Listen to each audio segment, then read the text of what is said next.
Hello guys, good morning to all of you. I am Ricky और हमारे YouTube channel Nirmala निर्वाण classes में आप सभी का स्वागत है। तो जैसा जानते हैं लूसेंट टॉपिक चल रहा था हिस्ट्री का। चैप्टर नंबर 12 हम लोगों ने मगध राज्य का उत्कर्ष देखा था। उसमें बिंबिसार को देखा, अजातशत्रु को देखा, उदयन को देखा, शिशुनाग को देखा, नागदशक को देखा, इतनी चीज़ों को देख लिया हम लोगों ने।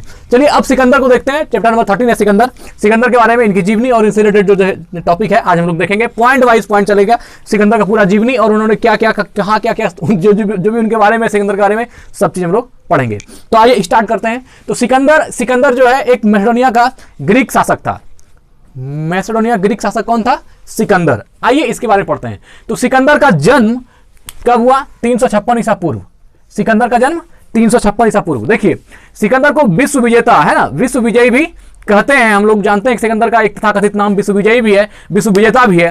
तो लेकिन विश्व विजेता कहते हैं तो इसका मतलब क्या पूरा विश्व जीत लिया? ऐसा नहीं था। उन्होंने फारस को जीता था और भी कुछ साम्राज्य जीते थे जो उस समय के लिए ग्रीक लोगों के लिए उतना सा जीतना काफी था, क्योंकि ग्रीक ने जितनी धरती देखी थी वो सब सिकंदर ने जीत लिया था, ऐसा कहा जाता है। इसलिए ग्रीक लोगों ने उसे विश्व विजेता कहने लगा, या सिकंदर विश्व विजेता कहा जाने लगा। लेकिन जो सिकंदर अगर कहा जाए तो विश्व तो नहीं जीता, लेकिन हाँ जो ग्रीक लोगों ने जितना जमीन देखा था लगभग उतना उसने जरूर जीता था। और उनकी आरंभिक शिक्षा जो भी अरस्तु के द्वारा, जो अरस्तु जो जानते हैं, जो father of botany, father of zoology, father of biology जिसको कहते हैं हम लोग, तो अरस्तु के द्वारा तो शिक्षा। देखिए अब अरस्तु एक फिलोसफर है, बहुत बड़े फिलोसफर हैं। तो उनकी शिक्षा दीक्षा उनके माइंड में है। किसके? सिकंदर को पढ़ाया लिखा है। तो उनका गुरु जो है वही कहलाते हैं कौन? तो अरस्तु। और देखिए सिकंदर का जो जीवन बीता ये पेल मैसेडोन यूनान में बीता। सिकंदर का जो बचपन की बीता वो कहाँ? पेल मैसेडोन यूनान में बीता। और अलेक्जेंडर तृतीय तथा अलेक्जेंडर मैसेडोनिया भी इसी का नाम है। किसका? सिकंदर का। तो अलेक्जेंडर तृतीय और अलेक्जेंडर मैसेडोनिया, इसमें भी एक किंवदंती प्रचलित है कि जो अरस्तु जब उसको ज्ञान देते थे तो ये बात कहते थे कि मस्तिष्क की सीमाएं जो है वो सीमित है। तुम जितना इसको जितना अपनी महत्वाकांक्षाएं बढ़ाओगे उसके अनुसार मनुष्य दिमाग जो है सोचने लगता है और उसको पाने लगता है। तो इन चीजों से ही वो आधारभूत आप कह सकते हैं कि मटेरियल मिला, जहां से कि उसको विश्व विजय की होड़ लगी या विश्व विजेता बनने का उनको चॉइस जगह। किनको? सिकंदर को। तो उसी के बारे में आइए देखते हैं हम लोग। तो सिकंदर का जन्म कहाँ हुआ? सिकंदर का जन्म है पेल मैसेडोन में। पेल मैसेडोन जो यूनान में है, यहां इसका जन्म हुआ और बचपन भी यहीं बीता। फिर इनके फादर जो फिलिप थे, है ना, फिलिप, इनकी हत्या कर दी गई, है ना। फिर इसके बाद जो है मात्र 20 वर्ष की आयु में सिकंदर ने शासन संभाला। और सिकंदर ने 12 वर्ष की उम्र में कहा था कि घोड़े का बड़ा शौकीन था, घोड़ा वगैरह भी राइडिंग करना शुरू कर दिया था, हॉर्स राइडिंग वगैरह 12 साल की ही अवस्था में। और सिकंदर के बारे में कहा जाता है कि जब वो एक ओर से फारस को जीता, फारस को जीतने के साथ उधर जो मैसेडोनिया ग्रीक का जो है लगभग पार्ट जीत लिया। और जीतते जीतते वो जो अपने कंट्री में जहां तक आया वो भारत के पंजाब क्षेत्र तक आया। और पंजाब में जो है उसको बहुत सारे शासक, अंबा वगैरह जो थे, एक शासक थे, तो उन लोगों ने जो है अपना उसको सिकंदर को समर्थन दे दिया। उन्होंने मतलब कि हार मान ली। लेकिन एक शासक था जो पंजाब, जिसका कि साम्राज्य जो है झेलम और चेनाब के बीच में था, पुरु, है ना, पोरूस, जिसे कि सिकंदर भारत के नाम से बहुत याद करते हैं, क्योंकि उन्होंने जो है बहुत डट कर, बहुत साहस से उसका सामना किया सिकंदर का। और वहीं जो झेलम युद्ध हुआ, बितास्ता का युद्ध हुआ, उन्होंने बहुत साहस दिखाया भारत की तरफ से। बावजूद इनके वो हार गए, लेकिन सिकंदर की नजरों में वो रियल में एक जो योद्धा होता है, एक जो शासक की छवि होती है, वो पोरूस का, ये जो पोरू है, राजा पुरु का जो है उसके साथ वैसा संबंध रहा, अच्छा संबंध रहा। तो कहा जाता है, एक कहावत है कि जब पोरूस को उन्होंने बंदी बना लिया हरा करके, तो उससे पूछा गया कि बोलो तुम्हारे साथ क्या सलूक करें। तो उसने कहा था कि एक शासक के प्रति जो दायित्व होता है, जो जिम्मेदारी होता है, एक शासक को जो सजा दे सकता है वही सजा हमारे लिए होना चाहिए, ना उससे कम ना उससे ज्यादा। इस बात से सिकंदर कहा जाता है कि बहुत ज्यादा प्रभावित हुए और उन्होंने इसको मित्र बना लिया, राजा पोरूस को। बाद में सिकंदर का सेनापति सेल्यूकस की शादी जो है पोरूस की पुत्री से हुई और इस तरह से मित्रता पोरूस और सिकंदर की हो गई। और फिर बाद में कुछ विजित क्षेत्र जो भारत के थे उसको पोरूस को सिकंदर ने दे दिया। और लास्ट में जब यहां से भारत से जब विदा होने लगे तो एक तो मगध की बहुत विशाल सेना को देखी, उसके सैनिक बहुत थक गए थे, सिकंदर की सेनाएं बहुत थक गई थी। और दूसरा बात क्या, उस नदी को पार करना, ब्यास नदी को पार करना अब उसके साहस की बात नहीं थी। इसलिए उनके सैनिकों ने जो है अब आगे बढ़ने से इनकार कर दिया। और तब तक में क्या हुआ, एक न्यूज आ गई फारस से, जो फारस सिकंदर के साम्राज्य से 40 गुना बड़ा साम्राज्य था, जिसे सिकंदर ने सबसे पहले जीता था, वहां पर क्या हुआ, फारस में विद्रोह हो गया और विद्रोह होने के कारण जो है उनकी जो अपनी राजधानी थी वहां उलट-पुलट की स्थिति हो गई। बाद में सिकंदर उसको सुलझाने के लिए वहां चले गए, फारस चले गए और फारस में जा करके वो अपना साम्य अच्छा सब कुछ सही किया और उसके बाद जो है सिकंदर का है ना उसे दबाने के लिए वापस चला गया और बाद में सिकंदर बेबीलोन पहुंचा और बेबीलोन में टाइफाइड से, बुखार से उनकी मृत्यु हो गई। तो ये सारी कहानी अब एक और से हम लोग पॉइंट वाइज देखेंगे कहां कहां क्या है। आइए स्टार्ट करते हैं आज का वीडियो, ठीक है ना। तो सिकंदर का जन्म कब हुआ, तो सिकंदर का जन्म कहां हुआ, तो पेल मैसेडोन यूनान में हुआ और इनका जन्म कब हुआ, 356 में। तो ये 20 जून 356 को हुआ, है ना, 20 जून 356। इसका देहांत जो हुआ 10 जुलाई 323 को। तो इनका जन्म 356, सिकंदर का जन्म 356 ईसा पूर्व में हुआ। और देखिए जन्म तो पहले मैसेडोन हुआ। और देखिए सिकंदर अलेक्जेंडर तृतीय के नाम से भी जाना जाता है और सिकंदर अलेक्जेंडर मैसेडोनिया के नाम से भी जाना जाता है। ये तीनों नाम उसी का है, अलेक्जेंडर तृतीय भी कहिए या फिर अलेक्जेंडर मैसेडोनिया भी कहिए, यह भी सिकंदर का ही एक नाम है। आगे देखते हैं सिकंदर के पिता का नाम क्या था, फिलिप। सिकंदर के पिता कौन थे, फिलिप, और माता का नाम क्या था, ओलंपियाजता। ओलंपियाजता, ये जोतो संयुक्त आ का है। तो सिकंदर की माता का नाम क्या था, ओलंपियाजता, और पिता का नाम क्या था, फिलिप। ठीक है, आगे बढ़ते हैं। हो गया। फिलिप 359 ईस्वी में मकदूनिया का शासक बना। फिलिप की हत्या 329 ईसा पूर्व में कर दी गई। फिलिप जो कि सिकंदर के पिता थे, इनकी हत्या कब हुई, 329 ईसा पूर्व में, है ना। फिलिप की हत्या 329 ईसा पूर्व में और फिलिप 359 ईसा पूर्व मकदूनिया का शासक बना। 359 ईस्वी में देखिए, 359 ईसा पूर्व में फिलिप मकदूनिया का शासक बना था, लेकिन 329 ईसा पूर्व में फिलिप की हत्या कर दी। और इस समय सिकंदर की अवस्था कितनी थी, 20 वर्ष थी, जो कि इनके पापा जो फिलिप, इनका देहांत के बाद जो है वो गद्दी पर बैठा। कौन शासन चलाना शुरू किया, सिकंदर ने। अब देखिए सिकंदर अरस्तु का शिष्य था। सिकंदर किसका शिष्य था, अरस्तु का शिष्य था।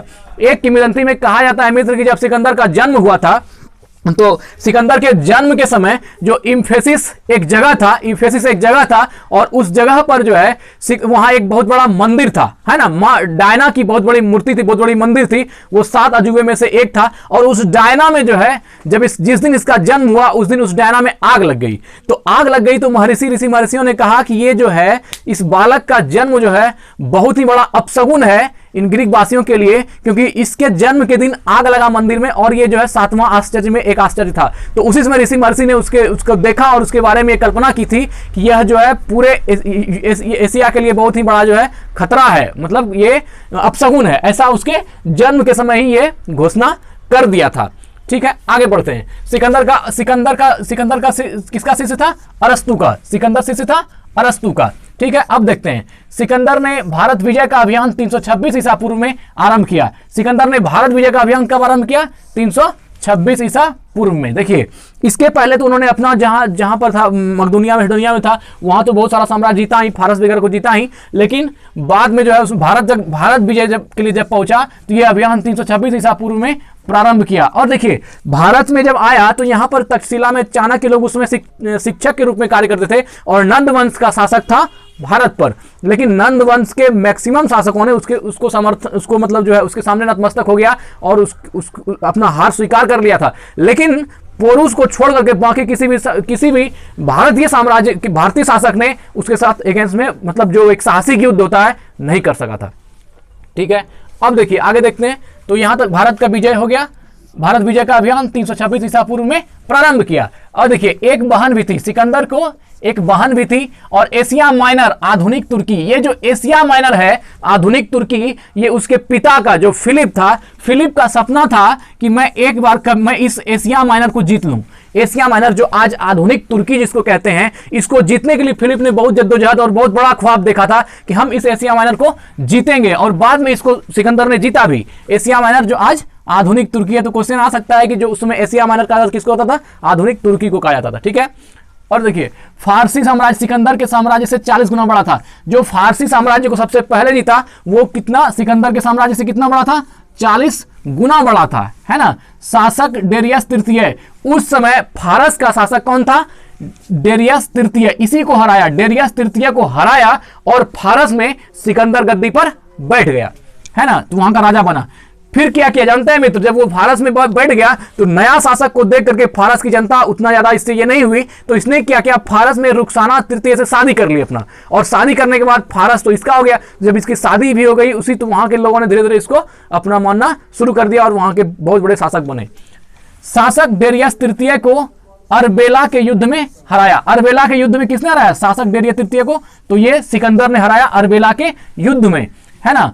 जनता का हृदय जीतने के लिए उसने फारसी राजकुमारी, ये फारस की राजकुमारी है जिसका नाम है रुखसाना, फारसी राजकुमारी रुखसाना से विवाह भी कर लिया। विवाह इसलिए किया ताकि वहां पर उसका सत्ता जम सके। जनता का हृदय जीतने के लिए उसने फारसी राजकुमारी रुखसाना से विवाह किया। ये जो फारस का जीतना उसके जिंदगी का बहुत ही बड़ा इवेंट था, क्योंकि वो उसके साम्राज्य से 40 गुना बड़ा साम्राज्य को जीत लेता है और वहां का शासक बनता है। तो इस तरह जो है इसका विश्व विजेता कहने का या जो भी कहिए उसका रुख स्टार्ट होता है वहीं से।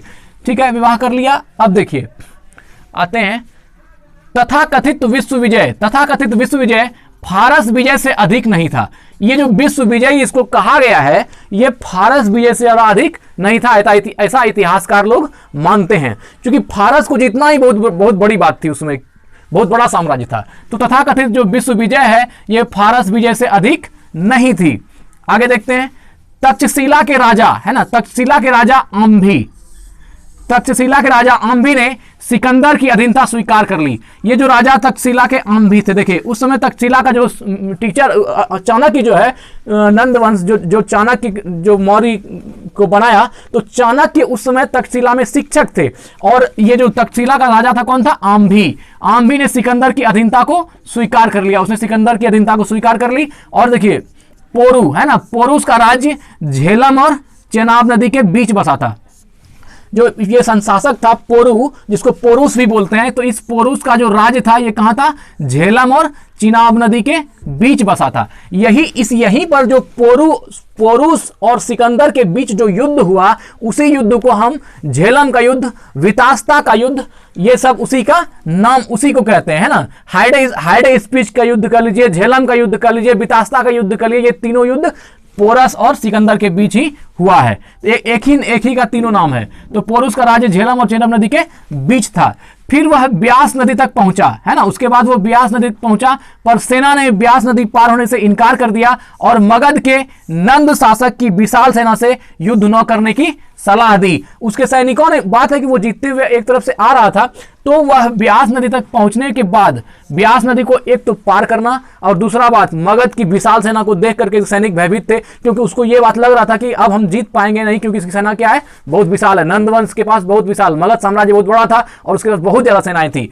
तो वह ब्यास नदी, तो ब्यास नदी से वहीं से लौटने का जो उसका बिंदु है वहीं से है। एक तो ब्यास नदी को पार करना, दूसरा उस पार मगध की सेना जो है बहुत बड़ी सेना है। तो इन दोनों चीजों को देखते हुए उसके सैनिकों ने, उनके मंत्रियों ने युद्ध न करने की सलाह दी, इनकार कर दिया और मगध के नंद शासक की सेना से युद्ध न करने की सलाह दी। सिकंदर को फारस के विद्रोह का समाचार मिला और उसी दौरान क्या हुआ, वही लगभग समय में सिकंदर को फारस के विद्रोह, जो फारस की सिकंदर के राज्य से 40 गुना बड़ा था, जिसको कि जीत लिया था सिकंदर ने, जहां का शासक कौन था, डेरियस तृतीय था। तो जो अमरबेला के युद्ध में सिकंदर ने जिसको हराया था, तो डेरियस तृतीय वही फारस। तो सिकंदर को फारस के विद्रोह का समाचार मिला और वह उसे दबाने के लिए वापस चला गया। उसी के साम्राज्य का, मतलब फारस का ये न्यूज मिला कि वहां जो है विद्रोह हो रहा है, तो उसको दबाने के लिए वहां से वापस हो गया। ब्यास नदी को पार नहीं किया और मगध की सेना से लड़ाई नहीं की, वो भारत से वहीं से उसका उल्टा कदम लिया और वापस हो गया।